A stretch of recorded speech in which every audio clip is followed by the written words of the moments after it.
Sa pagiging mamis, ito ay wala kang sariling pera. Marami sa ating mga mamis ay yung wala kang sariling income.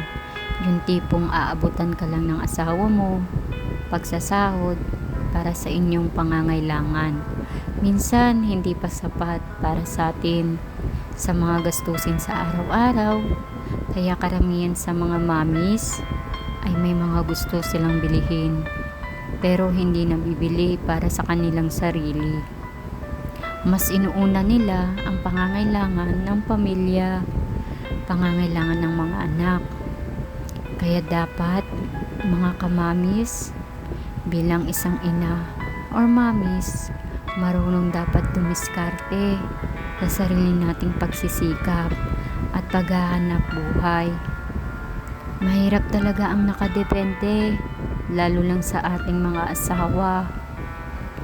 Maraming paraan para tayo ay kumita. Hindi lang nating nagagawa kasi mas inuuna natin ang ating pamilya, ang ating mga anak, pag-aasikaso sa kanila. Inuuna natin gampanan ang ating pagiging magulang. Ang tanging payo ko lang sa mga lalaki or asawa nila, sana kahit papaano ma-appreciate nyo ang pagiging ina or mamis ng asawa nyo. God bless po mga kamamis and Papsi. Thank you so much. More follower. And don't forget to share mga kamamis. God bless for everyone. Have a nice days.